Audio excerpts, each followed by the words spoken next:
Welcome to Unforbidden Truth. I'm Andrew. This is part one of a two-part interview with convicted murderer Christa Pike. Christa Pike is the only woman on Tennessee's death row. Both part one and part two will be conducted by James Sparks, not myself. James is a juvenile justice expert and has over 25 years in the field. James was gracious enough to provide me these interviews, as well as Tadaryl Shipp's interviews. With that being said, I'm going to hand the reins over to James Sparks. Enjoy. The second part of these interviews I conducted was with death row inmate Christa Pike. Christa Pike's interview is significantly longer than Tadaryl, and she delves into childhood issues as well as her trial. Prepaid debit call from Krista, an inmate at the Tennessee Department of Corrections. This call is subject to monitoring and recording. I wrote this statement down so I wouldn't stumble over my words and I wouldn't leave anything out that I really wanted to get out because this is important to me. At the recording of this, we've already completed the interview I did with James Sparks. I was reluctant to speak at all at this time for so many reasons, but the image of me in the public eye isn't an image of complete truth, nor does it show any reasoning behind the actions that have led to my current placement. Yes, like every other death row inmate ever, I suffered childhood abuse. I had more than my fair share of trauma growing up, and I realized that so many others have that didn't commit violent crimes. I don't use that or anything else as an excuse for what I did. There is no excuse for what I did. There are reasons for the way I acted, but nothing excuses the crime and the damage it's caused to so many lives. James was kind enough and compassionate enough not to ask about specific incidents and details of my life, for which I'm thankful. I didn't volunteer details of situations to satisfy morbid curiosities because I don't see the benefit for anyone. We spoke of things that may give you a more honest picture of my life from childhood until my incarceration. Afterwards, I knew everyone would wonder why I didn't say anything about my crime. I've never denied my involvement in the murder of Colleen Slimmer.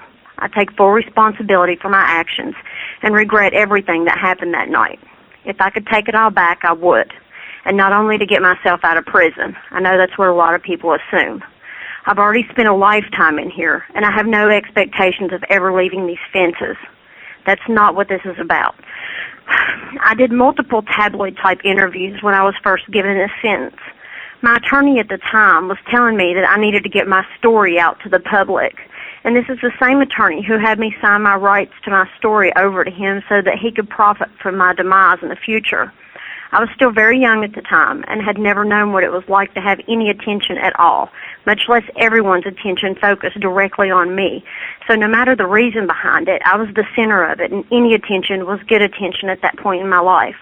My immaturity and obduracy could only cause further pain, and that's not my intent when speaking at this time, nor is it Tadaryl's. I'm not even close to being the same person I was over 25 years ago. The issues we were all dealing with back then as teenagers seemed so serious at the time, as is everything in a teenager's life. I was an unmedicated, bipolar, 18-year-old girl, back when people didn't even really know what that was about.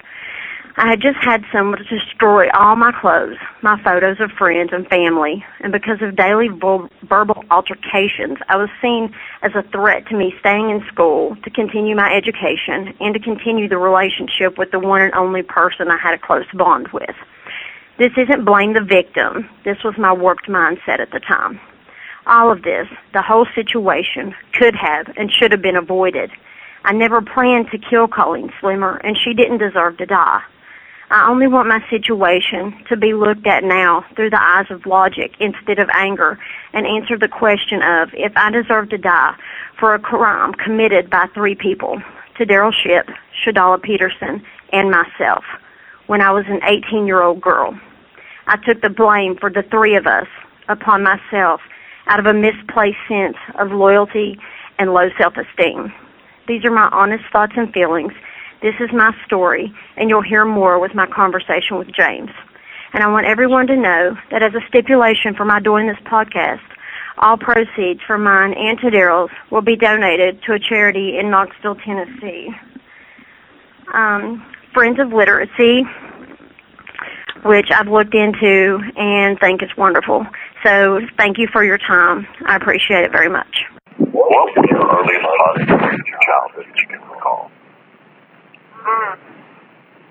My positive memories of my childhood were probably all with my paternal grandmother. Anything that had to do with her, positive memory. Other than that, as far as childhood, just the normal thing, Christmas or whatever, but anything that's just random memories were always with her and about her. So basically, that's everything good you remember comes from your paternal grandmother. Everything good that's in me probably came from her. Is she still living? No, she's the one that died when I was very young, 12, 13, and that was my first suicide attempt when she died. I just wanted to go with her. I felt like that was the only good thing that I had, and when it was gone, I just wanted to go too. And that was at age 13? I think she died in 88 October, so I think I was 12, almost 13. Okay. And some of the questions, Krista, that I ask you, I may already know the answers, but most people won't. That's why I'm asking you stuff that may seem redundant that you and I've already talked about, but not everybody knows the answers, okay? Right. Okay, so we go from positive. What were some of your earliest negative memories from childhood that you recall? Ernest, a friend of my grandmother's, being abusive and being very scary to me. Definitely having a babysitter that my mom left my sister and I with, who was a family member, who was crazy, like just crazy, fundamentally certifiable, who I was terrified of because she would make us drink Alka-Seltzer and take baths in like 2 inches of ice cold water and sit on the couch and not get up until she would like make us end up using the bathroom on the couch and things like that. She would steal her baby doll clothes and put them on her dog and stuff, but she was just a scary individual, like in very weird ways, but I was terrified of her and I got left with her a lot. My dad's temper, just, there's a lot. Being hungry sometimes, not really as a small child, but a little older, yeah. I'm thinking smaller child. A little older than that, different. Some of my mom's boyfriends, my mom's mom, who was a raging alcoholic and had it out for me because I looked like my dad. She didn't like my dad. I was the redhead I had my dad's red hair, and she was very abusive mentally and physically towards me. My dad's temper. Yeah. What's the earliest thing you recall of your dad's temper that sort of scared you when you were a child? Oh, I remember one time, I decided I was going to put makeup on my favorite doll, which happened to be one that belonged to my sister. She never played with this doll, but it was her property. I carried it around and played with it everywhere. I was going to put makeup on this baby, with my crayons. And as soon as Alicia saw that I had put makeup on this baby, all of a sudden it was her favorite doll again. And she jerked it away from me and ran and showed my dad that I had done this. And all of a sudden, it was the most horrible thing in the world. And I had got what was popular this year was a bubble gum doll, where you could move its arm or something and it would blow a bubble with a balloon. And my daddy was like, "Go get your favorite doll." And I was not about to get that one, which was my favorite. So I just went and grabbed some random nobody doll that nobody's going to miss. He says, "No, I know which one's your favorite." Went and grabbed that doll that I just got. I hadn't even had time to play with it yet. And just started snapping it limb from limb and flinging it all across the house, screaming at me, like, jerked me up by my arm and was like breaking this doll in front of me. It was like made out of hard plastic. It was like loud, like this violent ripping apart of this like baby doll in front of me. That, it sounds like nothing now, but as a very small child, it was like something that just like scared the crap out of me. Mm-hmm. And just, he would spank me with a belt a lot. I remember the one time he made my grandmother cry. That really tore me up. And the only time in my life I've ever heard her cuss was one time he spanked me because we were having some kind of liver, and I was not going to eat it. They were not going to force me to eat this liver. And my grandmother looked at me and said, the old stereotypical, Krista, there are starving children in Africa that would love to have this meal. And I said what, every kid thinks of saying and doesn't normally. And I was like, well, Grandma, can't you put it in a box and mail it to them so they can have it because I don't want to eat it? And I was probably being very genuine about wanting to give these children this food because I was not going to eat it. But my dad charged me up and drugged me into the living room and just started feeding the crap out of me for, disrespecting my grandmother, which is how he heard it. And my grandma was just begging him not to hit me. Please don't hit her. Please don't hit her. And then she just said, oh, just shit.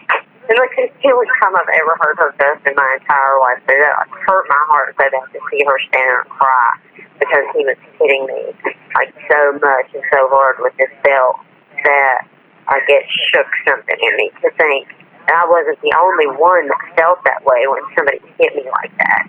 That it made her feel that way too. So it gave me some kind of realization that I wasn't the only one that felt that way when somebody was hitting me like that.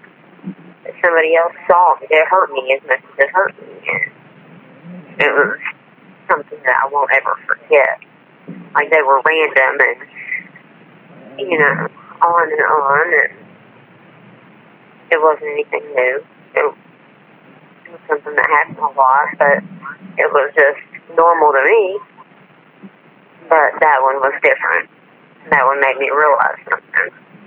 Needless to say, you didn't grow up with a normal childhood, or did you think that it was normal, or did you know any different?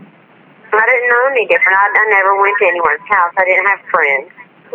The only other kids I was around were my cousins. So, except for going to school, but I didn't really hang out with kids at school. So, I didn't ever know any different. Have you and your father ever talked about these events in recent times, and have you ever apologized for that behavior? We talked about it when my little brother and my little sister were living with him in West Virginia, and their mother had went back to Canada. I talked to him and I asked him if he spanked him like he did me, and he told me, well, I hit him with belts sometimes when they need it, and I said, Daddy, please don't do that to me, because you don't know the effects that it has long term, or, just right there in the moment. And I sat down and I wrote him a really long letter and told him, how that affected me, what it made me feel like at the time, and what it made me feel like later, and the resentment that I had toward him because of it. And then I realized now as an adult that he wasn't trying to be abusive, that he just really didn't know how to be a father to a little girl because he was militant and he was raised a certain way, and, he doesn't have an abusive heart. He just wasn't, taught how to be a daddy. He was just trying to, snap me in line and get me to do what he wanted me to do when he wanted me to do it, and that was the only way he knew how to do it. So, we discussed it. I think it hurt his feelings, but, we got over it, and now we're really close. Well, that's good. He did, the way he was raised was probably the way he thought everything was supposed to be. Right. He probably did the same thing as the way he was treating the child. Exactly. Okay, let me ask you this. Do you aware of you making your childhood milestones? And I'm going to sort of cooperate the two questions together, but do you know if you were able to walk when you were supposed to, or were there any developmental delays as a child with you? I had hip dysplasia when I was born from being premature, so I'm not sure if I walked at an appropriate time or not, but if I didn't, it was probably because of that. But I'm not sure about speech or anything of that nature.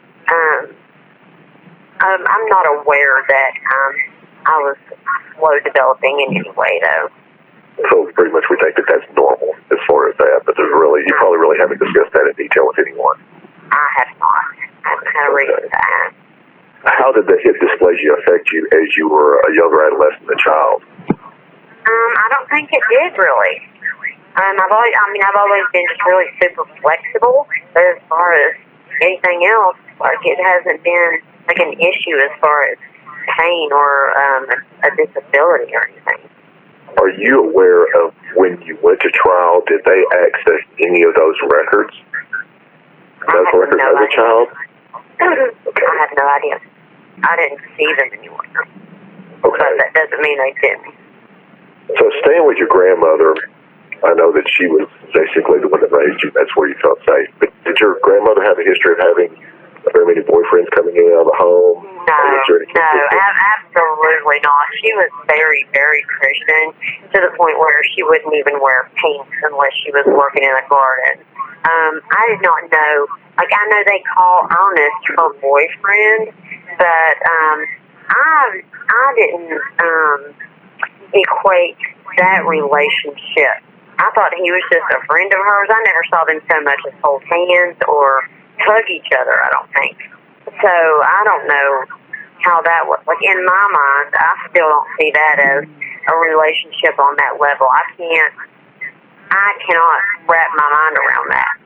Right. And so, no, and that's the only man she was ever around that ever came to her house and, like, spent time there.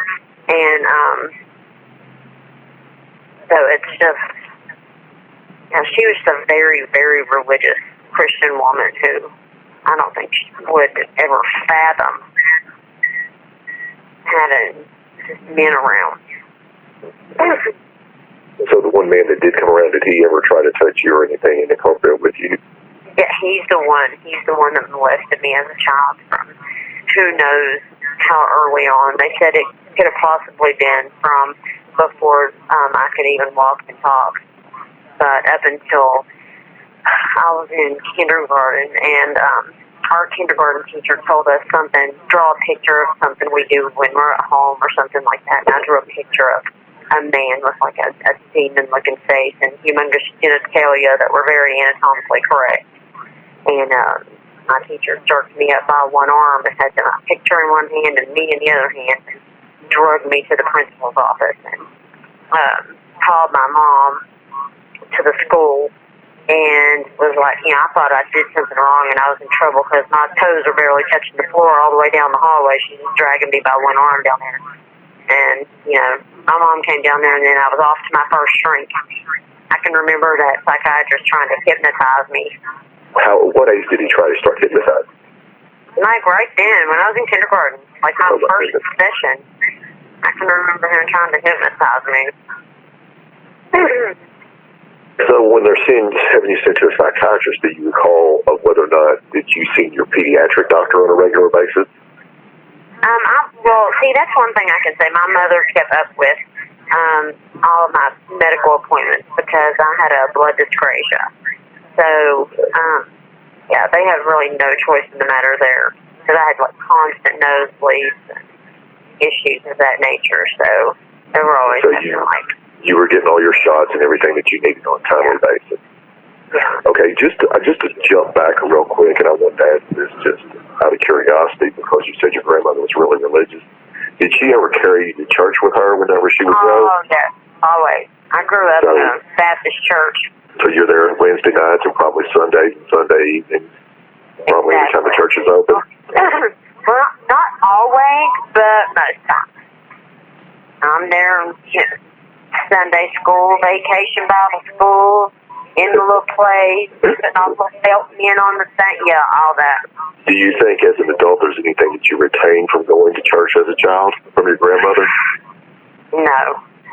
As my views on organized religion are a lot different now.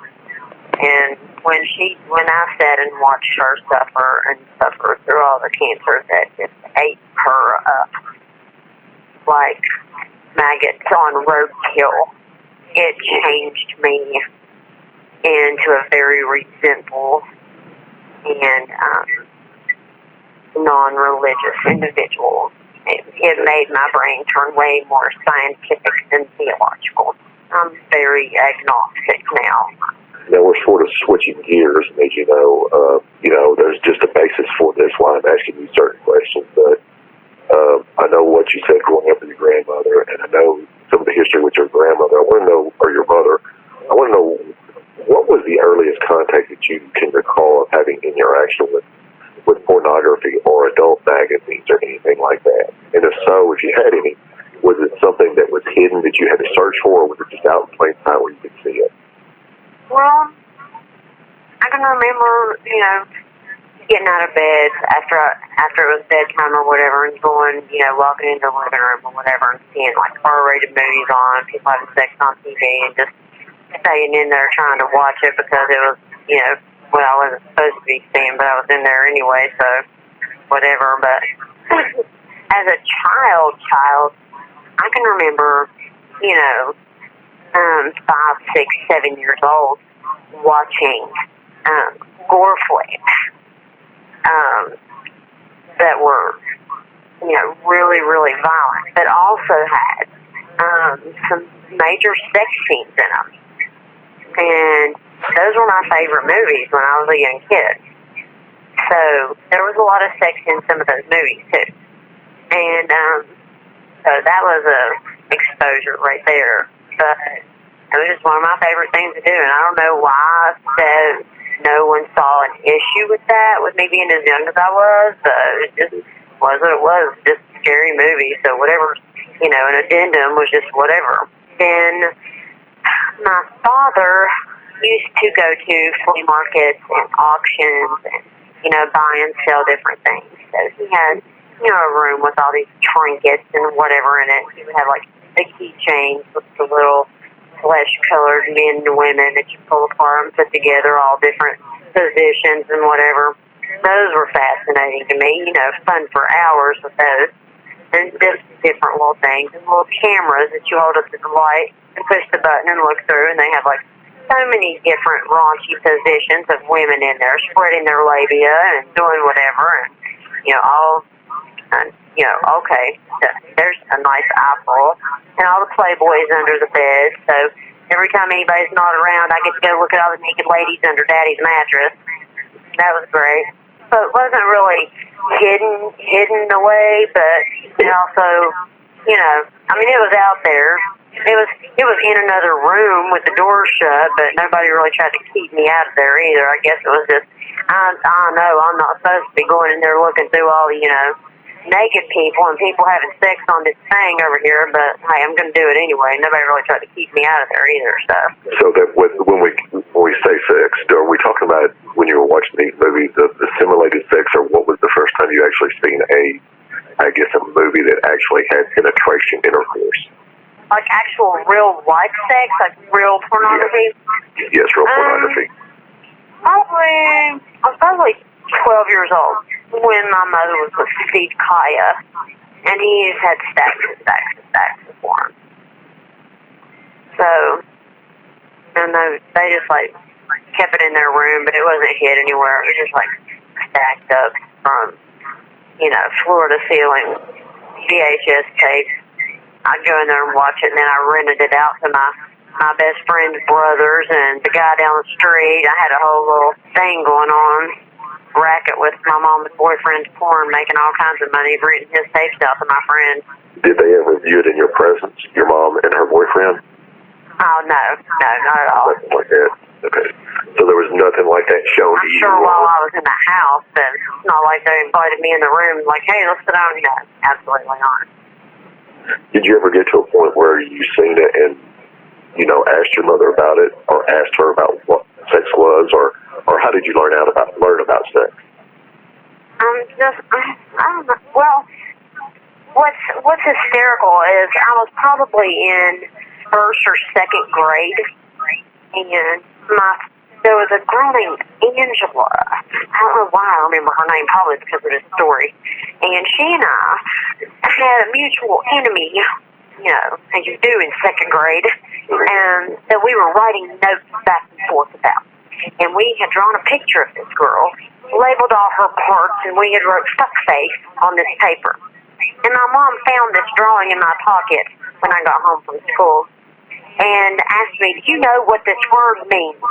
And I'm like, well, yeah, whatever. No, I don't. Why did you write it on here? I don't know. So then she took the word fuck and me using the word fuck as a prime time to set me down and teach me about birds and bees and what the word fuck actually means, and ovaries and the cervix and the penis and what sex means and how it works. And there was my There was my education on sex in second grade or wherever I was, first grade, second grade, whenever that happened. So that was my full-on education right there.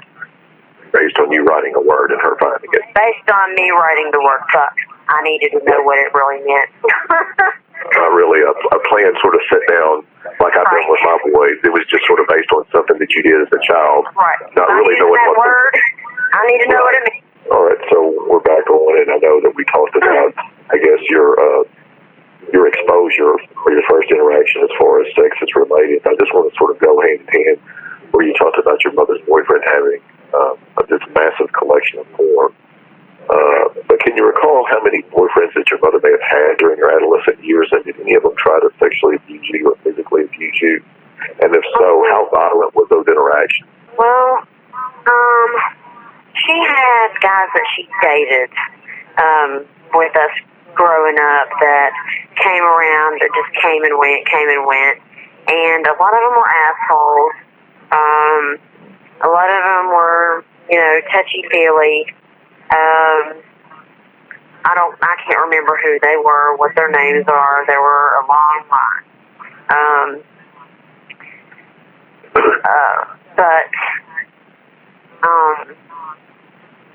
Her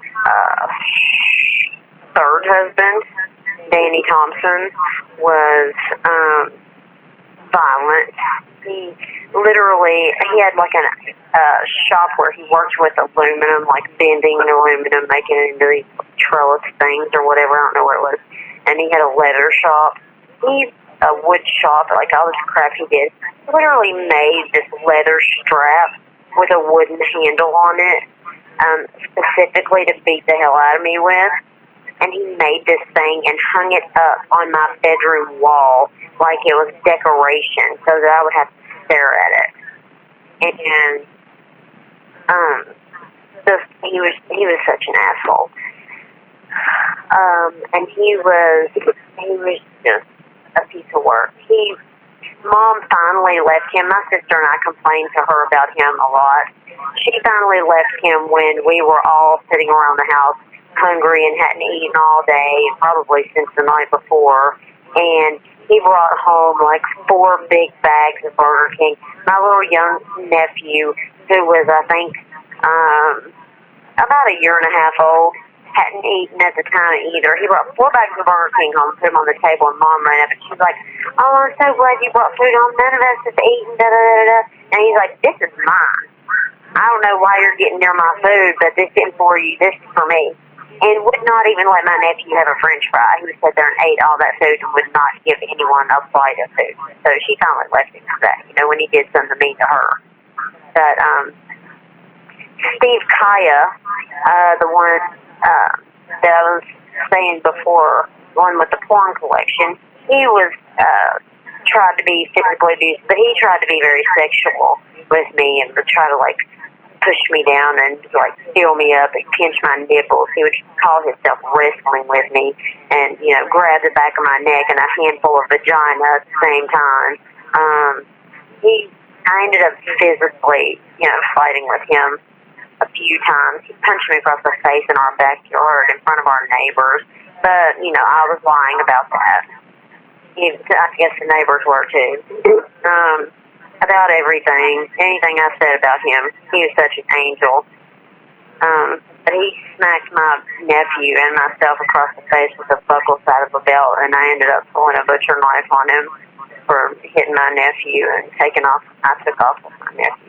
That's when we had a mitigation specialist step in and made him move. But, I was a bad guy there too because I made him move out, and then we had to move because we couldn't afford that house anymore. So, I had to be such an asshole to get, the other half of the rent taken away. So now we had to move because I just made him hit me with that belt, made him hit Keith with the belt. So, yeah.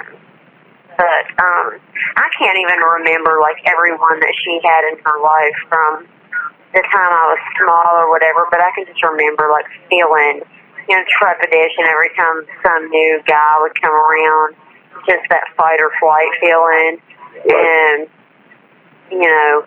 when there would be parties at the house, like at my papa's house. Our basement was basically like a party area. There was a humongous, like, literal bar, like club bar size wet bar in my papa's house. We had a pool table down there, a big stereo system, like a kitchen, the whole, everything down there, where you did not have to leave. You could have a full-on party all night. My cousin and I would be down there running around. You know, I was probably a half alcoholic by the time I hit 8 years old from running around and drinking my mom's room and Cokes all night. So whoever was down there that would snatch us up and want to go have fun with us for a while, you know, there's no telling what all happened. And that, you know, I don't even remember half of the time or half of the people that I was around. So, well, let me ask you this. How many would you say? Would you put a number of men that your mom had coming in and out over the course of your adolescence? Is it more than 20? No, not that many. No, not that many. I mean, there's an old guy that took her on a cruise. There's this young guy that had a Corvette that if you even looked at it too hard, he was going to, like, cry about it and start fighting everybody around him. There's, you know, Danny, Steve, this guy that she met at a wedding. Who else? Some guy named Tom. I don't know why I remember his name.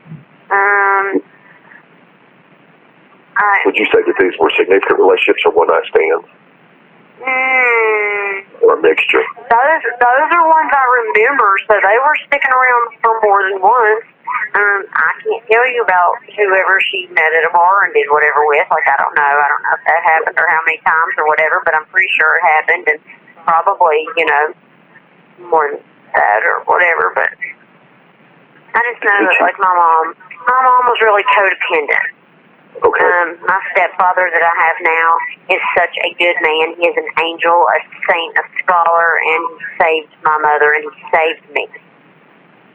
And he's amazing. I'm so glad she met him. I'm so glad he was able to put up with her shit and mine and stuck around because he's great, and he's literally saved us both. And I'm so thankful for him. So basically, when you said your mother was codependent, you think that a lot of these guys that come in and out, she basically let that get the discipline up to them as far as, you know, taking care of you, correct? Okay. Did you ever try to hurt yourself or have thoughts of suicide after you were abused at any time during your childhood? I tried to kill myself when I was young, but not because of that. I don't really remember a lot of my thought process concerning that when I was a kid. I think I tried to block a lot of it out. After going over some of it in therapy that I've had over the last few years, I've realized that I disassociated a lot, which I didn't know what that was at the time, but now that I know, I realize that's what I did a lot, and I guess it took me away from a lot of it. I used to cut a lot from the time I was probably about 9 years old. I would self-mutilate in different ways, but I didn't attempt suicide until after my grandmother died. And to follow up on that, I know you mentioned that to me last time. Did you ever, you know, when your grandmother passed away, do you feel that you ever got any sort of, I hate to use the word grief counseling, but do you think there was anything that you were equipped with to help deal with that grief? No. I went to so many psychiatrists, and they like to blame everything that went wrong in my life on her death.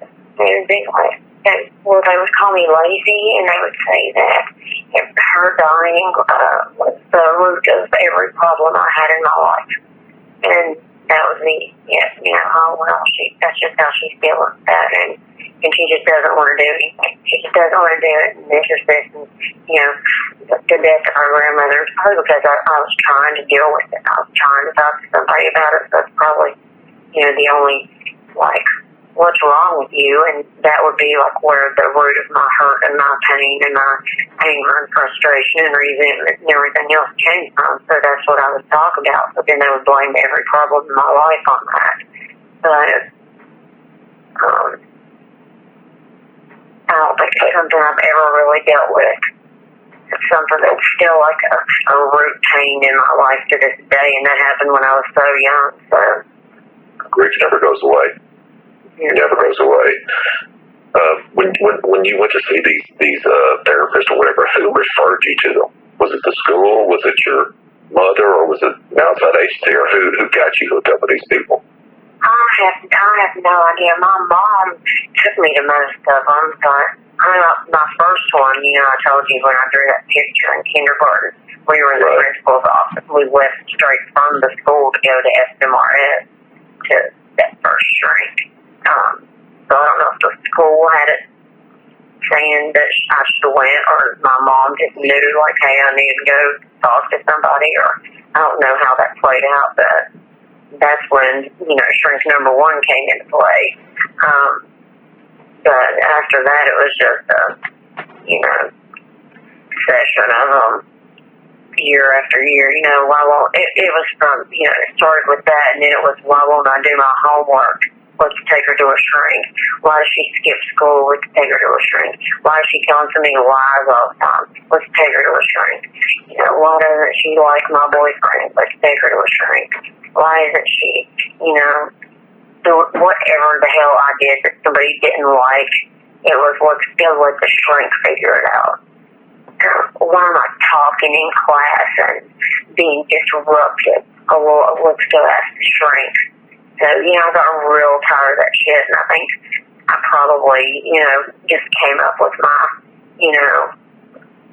that vocal version of a form letter for them. And so they all just were saying the same thing to my mom, basically also that, the root of all of it was that, I'm lazy. I don't want to do my schoolwork. All I want to do is sit and talk in class. I'm going to tell lies because I have a big imagination, and I've got to do something to fill up my time since, too busy talking and getting in trouble and not doing my homework, whatever. And then I'm just so depressed and mad and whatever all the time because my grandma died and I'm not doing anything to deal with it or get over it or whatever. And nobody wants to believe me about anything else that's going on. So I just quit talking about it, quit telling anybody. Who cares if I say something, about one of my mom's boyfriends or, anything else, and I'm just lying because I'm not getting enough attention. I don't want my mom to be happy. It's whatever. So just go sit in the freaking corner and wait to go to the next shrink. Well, I'm curious when Still not going to do homework. Right. Still not going to do freaking homework. I can probably, honestly count on both hands how many times I ever did. I'll probably count on one hand how many times I did homework in my entire life. But I just wasn't one of those kids that was going to learn like that. That's not how I learned anything in my life, by sitting down in a book and doing something. So I just wasn't going to do it. Well, I'm curious to know that whenever you went to see these therapists or these psychiatrist shrinks, what have you, whenever they talk to you, was your mother always present when they talked to you? No, hardly ever. Okay, so they did separate you. I'm just wondering if they tried to put you in an adult role instead of treating you and asking you questions in regard to like a child should be asked. It seems to me that they automatically elevated you to an adult status. No, they questioned me by myself, but I can't remember any of them ever asking me any, relevant, in-depth questions that made sense to me, or asking me anything that I felt was, any of them, none of them were on my side. They would talk to my mom first, and asking me questions that were, to gain answers that my mom wanted to know, or to get the answers in a way that would form fit a program that would contour to her life and make things better for her. You see what I'm saying? Yeah, it seems to me like that they were actually trying to they were doing it more from her standpoint, or it sounds to me like it was driven by maybe the education of the school. Because it seems like they're not really addressing the issues. They're trying to fix what they think is wrong with you. Because I would leave there with these things to do. It was a lot to do at school. Because I would have all these papers I would have to take back and forth from school. Like, did I do my work today, or take this home and get a freaking smiley face, or what the hell ever? If I did whatever I was supposed to do that day. I'd take it home, and it would be a progress report of what I did and what I was supposed to do for homework and bring back the next day. 9 times out of 10, that's why my dad was beating the crap out of me, because, I wasn't doing what I was supposed to do at school. I'd come home, and he would give me, so long to do my homework, and if I didn't finish it, he'd beat the shit out of me, and then come back 10 minutes later, and if it wasn't done then, he'd beat the shit out of me, and give me 10 more minutes, and, by then, I was just defiant and butthurt and everything else, to the point where I was just like, well, now I don't even want to do it. So you already did all this to me. I don't feel like I should have to, So I'd get the crap beat out of me again. And I would finally do it and finish it because I would have to, because I'd be black and blue and, just tore the whole hell up, feeling like Jesus on the cross. And, good God, before I die completely, let me hurry up and do this fucking math. So then I'd take it to school, and just to be myself, I'd throw the shit away before I got to school and just go and not turn it in. And he'd be like, I know we did this. I saw you do it. I beat the whole hell out of you to make you do it. What did you do with your homework? I don't know. So that was my attitude. Yeah. Did they ever put you in any sort of special classes or special education classes during this time frame? Nope. Absolutely not. Every time it was time to do a test, every time it was time to be tested at the end of this time period of, how you learn these things, you go through and you do all your work, and then at the end of this chapter, you go do all your tests, or I would show up at test time and pass all my tests and move on to the next level. The only thing I never learned and completed were multiplication tables. To this day, I've never learned my multiplication table. I don't care to. I have no inclination. I don't give a fuck. I will never need them in my life. But that's some basic stuff that they should have taught you. My boys are learning in the 3rd and 4th grade. That was something that they should have at least focused on. It was in 3rd grade that we were supposed to learn it. They tried to force them down my throat. But I don't, my memory, I have issues with memory, and they tried to make me memorize them. And we went through hell with that. It was a bad day of my life. Well, let me ask you, whenever you were having problems with that, let's say in the 3rd grade, did they ever pull you aside and do any of the hearing or psychometry test or any of the vision test or any of that stuff that they normally do? Well, I did it the regular time everybody else did it, I think. When they do all the kids and stuff.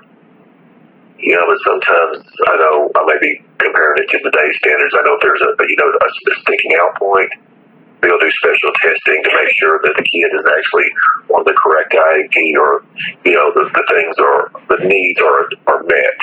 And it doesn't sound like I know now that my heterotopia, the brain damage that I have, affects my memory. And my short-term memory, and the way that I learn things and the way that I, digest certain information and just different weird little things that it affects with me.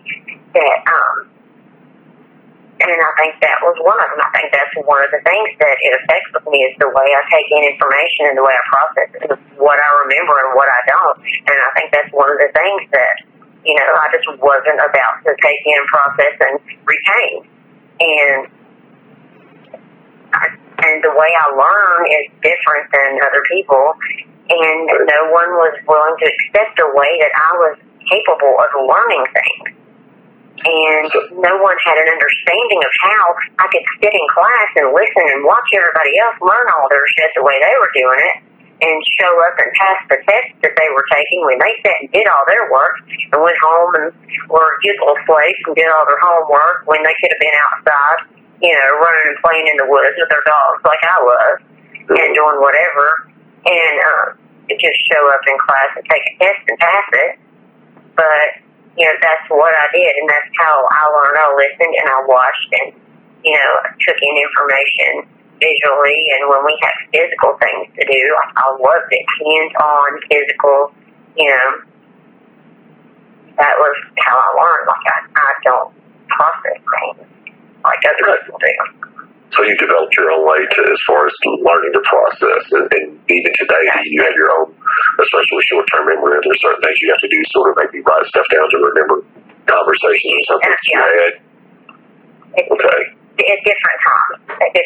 A lot of it's visual, and some of it, a lot of it's auditory. But just to read things in a book and try to remember and learn like that, or just to do things that I find tedious and boring, I'm not going to remember. I'm not going to take in and retain. I have to do it my own way. Well, that makes sense, but unfortunately, that's something that was, that they didn't focus on when you were a kid. It seems like it was just you were the one responsible for doing it and learning it, instead of having someone else help you as far as from an education standpoint, or counselors or what have you. Yeah, it sounds bad if it doesn't hold my attention, if it doesn't interest me, then it's not something that I wanted to do. And I was just, if I don't want to, and somebody's trying to make me do something I don't want to do, then I was very rebellious and I just was not going to do it. Right. If you were being nice to me and you were asking me to do something and whatever, then cool, but don't try to force me to do something I don't want to do. I did that too many times in too many other areas of my life.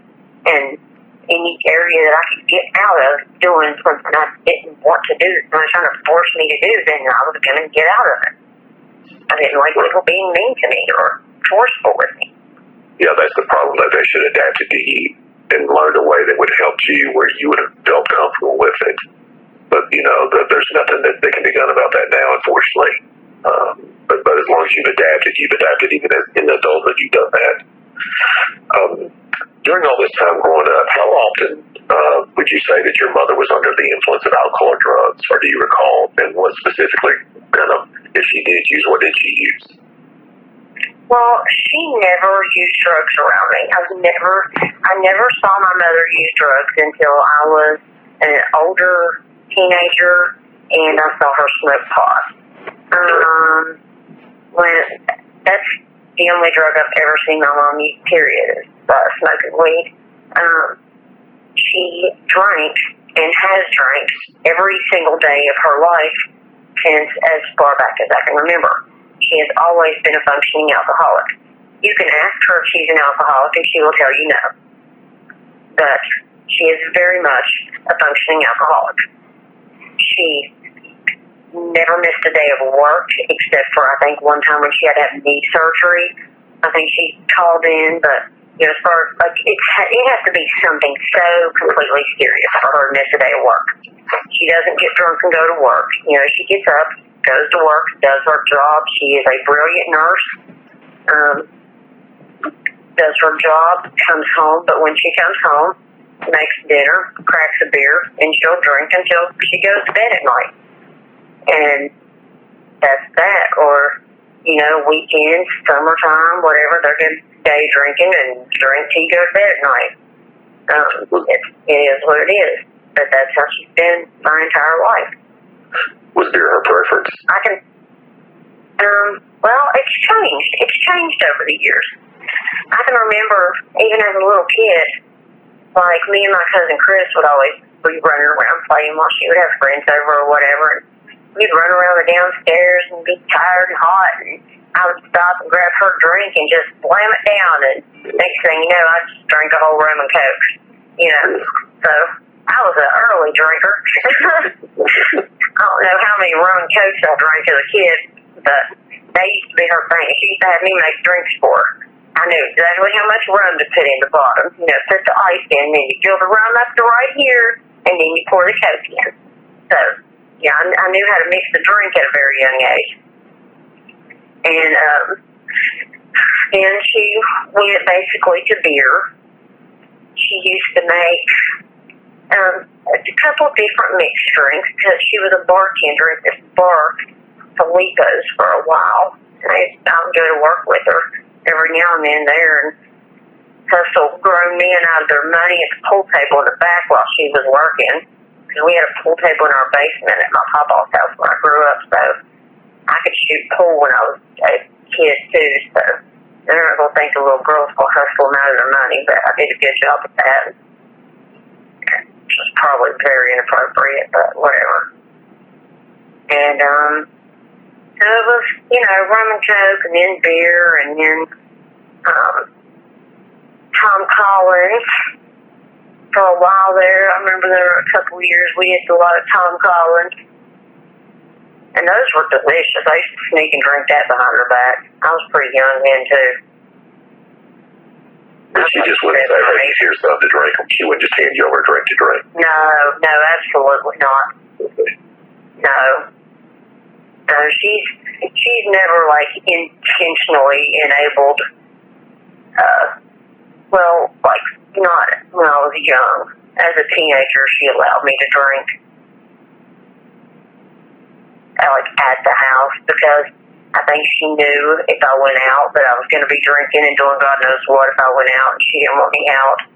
Me and my friends out drinking, driving, running around doing God knows what, God knows where, and possibly getting in a wreck, getting killed, doing whatever. So if we were at the house, she would let us drink at the house. She took everybody's keys, and, we had to stay the night or whatever. She was that mom. Okay. Which isn't appropriate, and I know that, but I also understand where she was coming from because she knew me and she knew my friends, and that's exactly what we would have been doing. Whenever some of these things started happening to you when you were a kid, and I know we talked a little bit about your mother and, before your grandmother passed, did you ever reach out and tell anyone outside the family that some of these things had happened to you? There weren't just every boyfriend she had coming in and, being whatever with me. It was, a couple guys, were handsy or whatever. No one just came in and were straight just molesting me. Right. The one man that was the friend of my grandmother's was very sexually abusive. There was when I was older, there were incidents that happened. The guys that my mom dated when I was young were, handsy, but none of them did anything that was actually of any great, perversion value. They were rude. They were crass. They were, one of them I remember had a Corvette, and I thought it was the most beautiful thing I'd ever seen, and I walked over and touched it. And he walked over and grabbed me by my arm, jerked me up, and, you don't touch my car. And it was just, I had done the most horrible thing ever. And, was just mean, on that level. And Mom just let him, because, he had money and he was going to take her out and whatever. And I remember this old man that was going to take her on a cruise. And, I thought his name was Bill Black because she kept talking about all the Bill Black stuff that he was getting her. And I thought that was his name. Hell, it might have been his name. That might have been his name too. I don't know his damn name. But he was real handy. But he never did anything I don't think intentionally sexual. I don't know. I just remember he touched me a lot all the time when he was around. He wasn't around that much. I probably saw him 2 or 3 times at the house. But I remember him, but I remember throughout my entire childhood, I can just remember walking around anytime I wasn't with my grandmother or just alone, me and my cousin Chris running around by ourselves. Anytime I was around the adults that were, not my direct family members, and sometimes the ones that were, my daddy or my maternal grandmother, or, just certain individuals in my family, there was an aura of fear. I was just fearful. I was a very fearful child because of the people in my life and didn't know what they were going to do, how they were going to react at any given moment with me, because it was always something, one way or another, that was harmful to me. And I don't know. So it was just one level or another of, I felt like I had to dodge a bullet in one way or another. So I don't know how to really, so there were things that I could have, stepped out of my area to tell someone about, but there wasn't everything happening all the time that, I just needed to go run and tell. The things with Ernest, I could have went and told. A lot of that, they were convinced happened probably before I could even walk and talk. And I don't know, that's something I can't remember. I don't know what was happening when I was that young. But the people that have looked into it, Dr. Pincus, and I had an in-depth conversation about that, and he said that he's pretty sure that was happening from the time I was an infant. And on up until I was in kindergarten. And but when it was happening, the times that I do remember, he had me so scared that he was going to kill my animals and hurt my grandmother.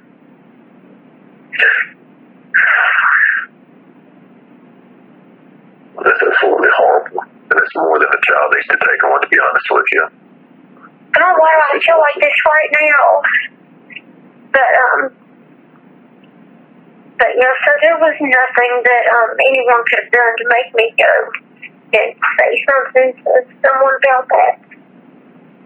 I would have never said anything about that because he was going to kill my chickens and hurt the horses and, hurt my grandmother if I told someone. So, what on earth would make me go tell anybody about that? Well, she was your mom. That was your safe area, your grandmother. That's what any child would do. You did the right thing. You did only what you knew to do because that was the people that cared about you. Was your grandmother the only person that ever told you that she loved you? She's the only one who ever told me and showed me. Okay. A lot of people tell me that telling me didn't really mean anything when you tell me and you're hurting me at the same time. Right. And it's hard for a child to process. It's easy to say something, but when you're not showing them, then they don't understand because they get mixed signals about that. I want to move along a little bit. Whenever you were a child, do you remember moving around very much? Yeah. After your grandmother passed away? Even before that. Would y'all stay in the state, or did you move out of state anytime or anything like that? We moved so much. Even when I was young, moving from just the brick house that my papa lived in down to this gray house that we lived in, and moving from that house out to my grandmother's house, and then from her house back into where my mom lived, and just going back and forth from my mom to my dad, my mom to my dad, mom to dad, and going from my grandma's house to my dad's house. When I was 7, we moved to North Carolina. And then, Danny didn't want me living there anymore, so they sent me back to West Virginia to live with my dad. And,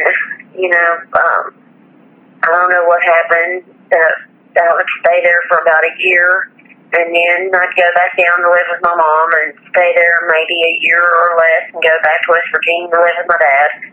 I don't think I stayed in one school for an entire year until after I was, about 12, I think. 12 years old, yeah. When all that was going on with the whole school thing, I was telling you about the shrink and the progress reports and all that. When my little sister was about a year old, and Kathy got pregnant and had Max. So she had a 1-year-old and an infant, and was batshit crazy. Like, the house was in ruins, and she was nuts. My grandmother was sick with cancer and living at the house with us. We were taking care of her, and Kathy was going crazy, and here's me, the little black sheep of the family that has to go to a shrink and bring home progress reports and get the hell beat out of her every night to make her do her damn homework. So that's when my stepmom accused me of molesting my little sister to get me kicked out of the house. She told my dad that she knew I was molesting my little sister, and that if he didn't make me leave and go back and live with my mom and never come back, she was going to take his 2 kids and move to Canada and never let him see his kids again. So, and this is a falsity of, like, the worst degree that you could ever accuse somebody of. And she admitted it to my dad at a later date. I think you have 1 minute remaining. I think they were, I don't know if it was when they were arguing or what, but he told her he knew it was a lie, and she said something back to him that agreed with him, and like told him that basically that she lied about it. And so that just really pissed me off. That's the worst thing I think anyone has ever done to me. And just ever. That's the worst thing anyone could do to anybody. Well, yeah, that your father sided with somebody that's an outsider to you. You sided with her instead of you. Well, yeah. Yeah, but he knew if he didn't kick me out of the house that she was really going to take his other 2 children and move back to Canada.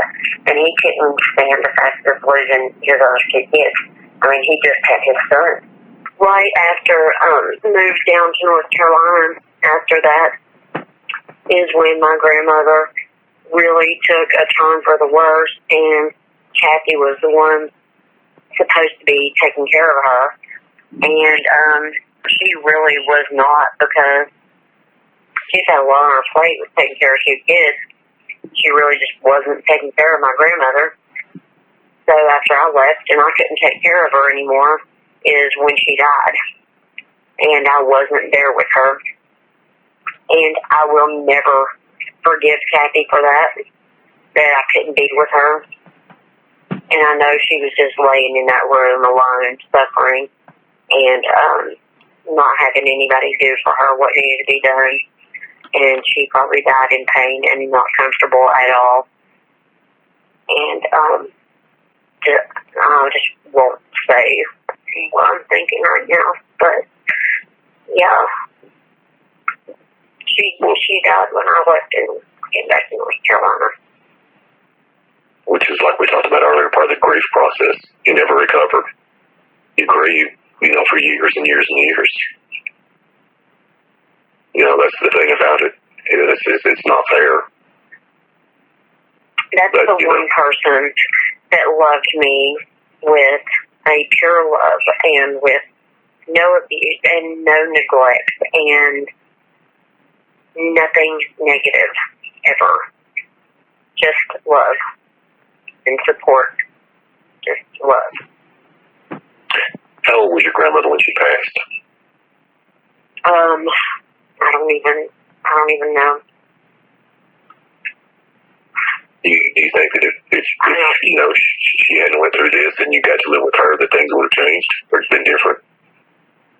If I would have just grown up living with her? Yes. I don't know, because she died when I was so young. I don't know that I wouldn't have taken a long turn when she died. I don't know. But I probably wouldn't. If I would have just had my whole childhood with her and not gone through everything that I went through as a kid, I probably wouldn't have turned out like this. So you had to move back, and I assume you moved back with your mother, correct? Exactly. So during this course of time, Go ahead. During this course of time, do you remember or ever recall anybody making complaints against your mother or maybe the way that she raised you, or filed complaints with, I guess, the social services agencies or anything like that? No, I don't. So there was never a social worker that came through or investigated your household or anything like that? We had the people that ended up being involved with us were because of me skipping school, being truant, and doing the things I was doing that ended us in the court system, and I ended up in a group home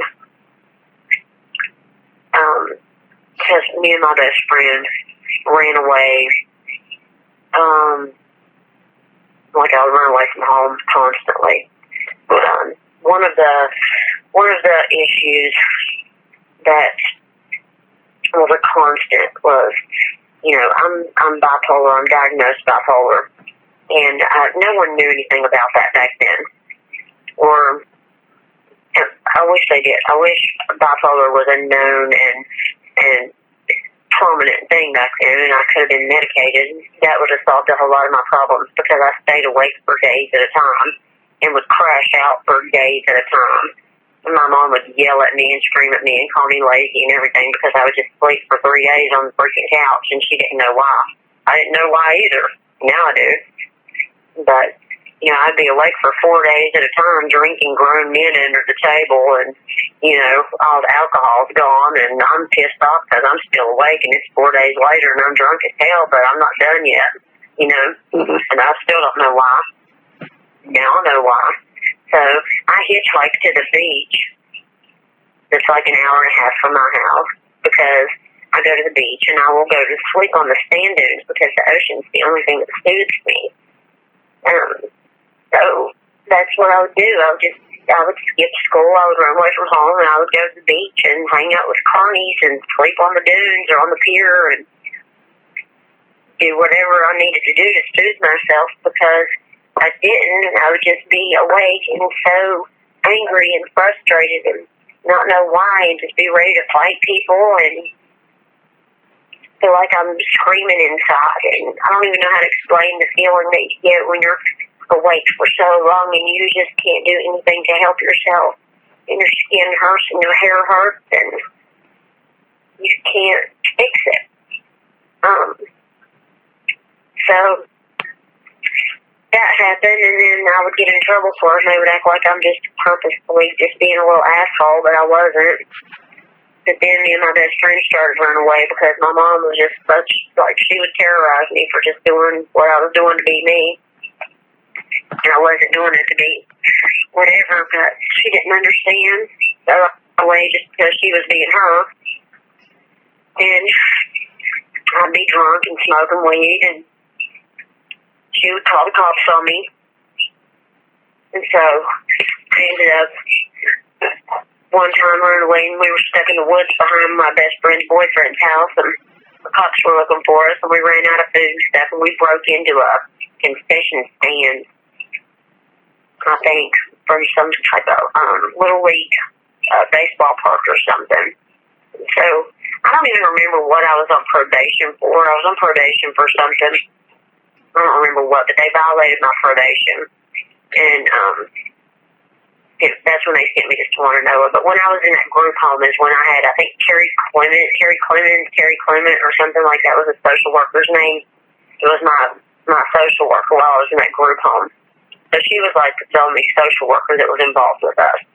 So Carrie Cheryl, do you recall that name? Maybe that was her. When I was reading this stuff, it says that she was assigned as case manager, but it didn't really seem like she offered anything to help.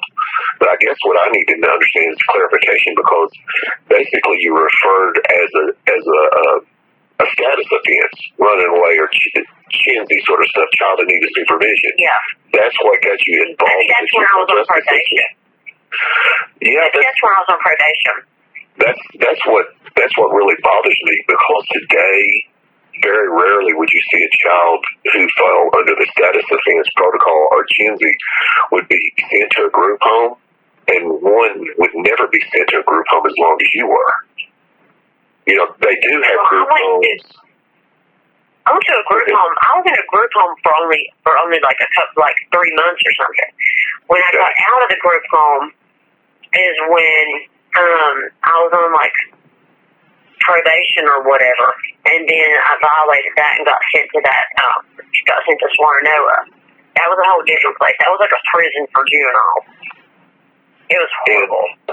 And okay, I want to jump ahead of that because I want to have an understanding. I want everybody to have an understanding. So basically, you got this with the group home.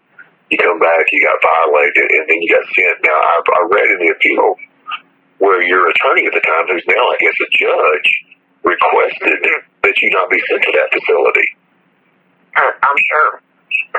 And the judge apparently went against his recommendation. And I'm really curious if you can recall, what did the probation officer or any of the social workers offer to the judge that would have been helpful instead of sending you to this facility? Was anything discussed about that? I don't remember anybody handing up any alternatives. I'm not sure. I don't really remember a lot from back then, but I think I would have remembered if somebody had stepped up and tried to save me from going to this place because I was terrified to go there. Right. I read what your attorney tried, but the judge did not go with his recommendation. He said that would have been the worst thing for you to go. And do you know what age you were when you had to go to this Swannanoa juvenile facility? I was 14. And how do you say it? Am I saying it correctly? Swannanoa. Swannanoa. Mm-hmm. It was called JEC, the Juvenile Evaluation Center, in Swannanoa, North Carolina. You're there for 14. Was it co-ed or was it just female? It was co-ed. We had dorms. I was so bad there. I was a horror. I was a terror at that place. Every time I got ready to leave, I would do something to not, like I would self-sabotage somehow. And like I didn't think it was intentional at the time, but looking back, it had to be. At the time, I really didn't think it was. And everybody kept telling me it was, and I was just like, no, I want to get out of here. How can you tell me I want to stay in this place? Well, I've been working with kids for 25 years, and believe me, when you say that, it's quite common. As far as self-sabotaging, that's nothing that's foreign. You were doing, you probably did it because that was the most probably stable environment that you had been in for a long time. Yeah. Even though you may have done it, exactly. There were things that you were used to, and sometimes kids do that, and I've witnessed it with kids before. They get ready to get finished with probation and do something that's really stupid just because they don't want to leave. Because, in a sense, the people that we work with become a family to that child, and it was normal, and it was something that they weren't used to. I'm just trying to figure out why. Did anyone ever sit down and gather the social information? Because had they properly done what they were supposed to, I think that they would learn about your history, learn about what you went through, and submitted a report to the judge, and the judge would have had second thoughts on sending you to this place, especially when it's more restrictive and it seems like it's more for a hardened criminal instead of someone who's committed a status offense. That's what I'm having a hard time processing because it seems to me that it's not fair. They treated me like I was the worst of the worst because I liked to run away from home and get drunk and smoke weed. That's what I did, and they just had to teach me a lesson that I was going to learn the hard way. Was that what the judge told you in so many words, basically? Well, pretty much. Well, that's what my mom and my social worker and the judge was just going along with it. I don't think the judge really talked to me at all. I don't think I was below his level of deeming it necessary to interact with me. So basically, when you were there, and how long did you say were they there? I'm sorry. I think you 8 years and 3 months. So 15 months. 15 months. And you can get out of there in 3 months if you have to. I remember that, 3 months. Yeah. So do you think that whenever you started thinking about it, when you got to, the second 2.5 months in, did you ever think about, I'm just going to have to go back home and knowing what you're going through? I don't think it was a conscious effort at any point in time. that you did not want to go home. And I know for a fact there were a few times that I did not do it on purpose. So they had a boot camp you could go to at one point in time. Like when you made it so far through, you could go to this boot camp to get out. And I wanted to go to that boot camp so bad because it was like up in the mountains and you go camping and do stuff and, it's just, right up my alley going out and doing physical stuff and, I wanted to go. And so I went and then it was, you go, the girls and the guys go and you just camp out in different tents, but you go hiking and do all this wilderness crap. And so I was ready to go and got up there and then got in a fight with a guy and tried to push him off the side of the mountain and we were done for. I got kicked out and got sent back to the center. Yeah, most of he was being very rude and doing things that were very inappropriate and put his hands on me in a way that was very inappropriate and something that was, not going to fly with me under any circumstance whatsoever. And so I felt like he had to go. It didn't matter what circumstance we were in. So that was happening right there. And yeah, just one of those things. And there were a lot of things I did in there that were, could have been way easily avoided. Like I was so bad in there, James, that at one point in time they had me in a straitjacket rolling around the middle of the dorm. Like I was an idiot in that place. Is this whenever you had Onis Perry as a counselor? Yes, absolutely.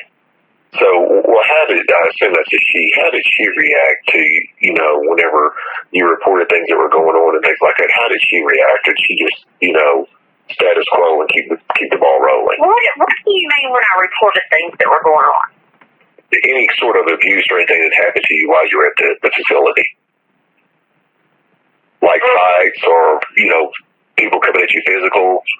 Because I read where it said that you had tried to make reports to Miss Perry and it didn't seem like anything was done, where people had, tried to fight you,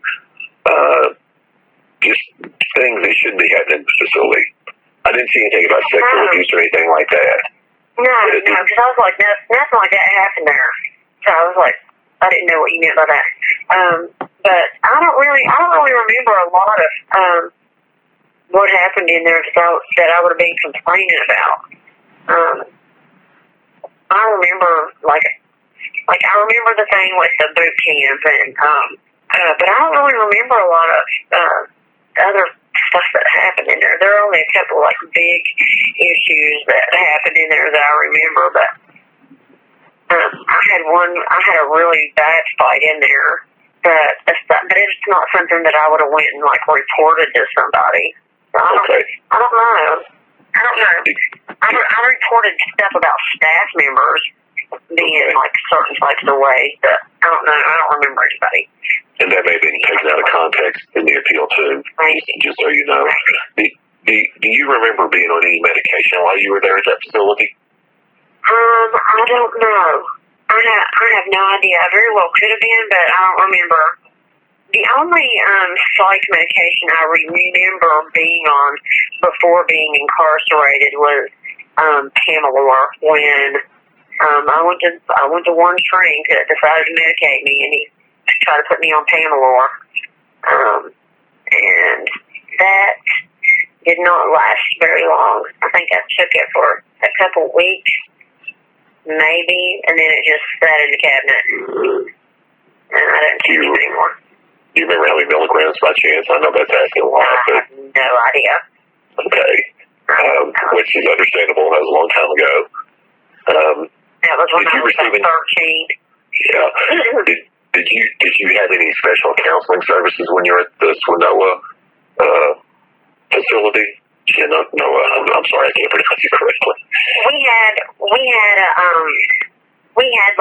counselor, and I think we would have some type of little powwow once a week or something where they would check in with us just to be how are you doing or whatever, but I don't think they did any therapy. I knew they came and they had us sit in a circle and talk about whatever, but they didn't do any therapy like they probably should have.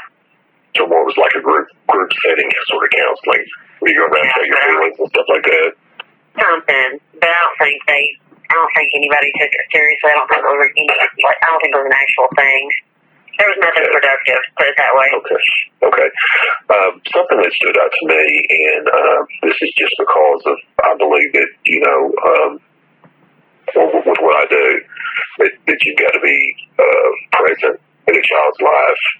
And I noticed that while you were there, your relatives, your guardians, what have you, visited you only 8 times out of 60, which is 13% of the time.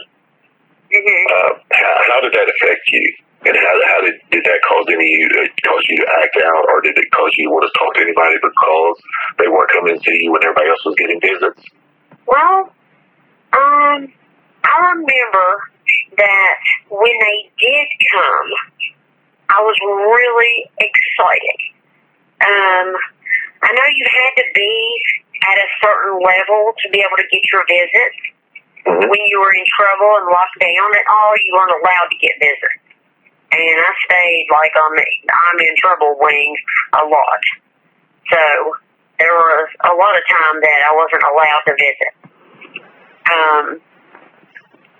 But when I was allowed to visit, I was really excited when they did come. And a lot of times when they didn't, I think I chalked it up to they were so far away that they couldn't just jet up there every weekend. Which I realize now that they could have if they really wanted to, but this was the excuse I was giving them and myself. So I don't think I really let it carry a lot of weight, but, I guess though with the way things were in my life, it was just another one of those things that it was good when I had it. Yeah. But, yeah. It didn't surprise you when they didn't show up. Be thankful for the good when you get it. Well, you built up that internal resistance. It's what had happened over the years because of everything that you've been subjected to. I know that it... just be prepared for disappointment when something good happens. Just get excited.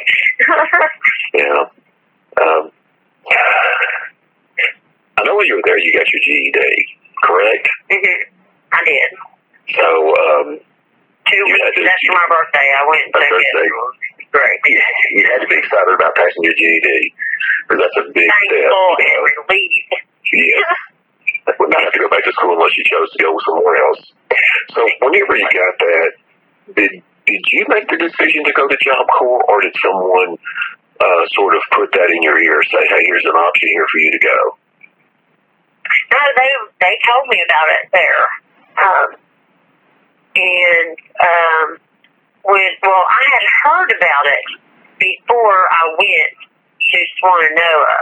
Someone had told me about it, and then they told me about it again there, and they were like trying to get me to go from there, to leave straight from there and go to Job Corps. They were telling me that was my best option. That's what I should do. That I shouldn't even go home. That I should leave straight from there and go to Job Corps so I could, further my education and better myself. And they could get me into the one in North Carolina and this, and this. And I'm like, I'm good. No, I don't want to go straight to Job Corps. I want to go home. And, so I wouldn't go. And so...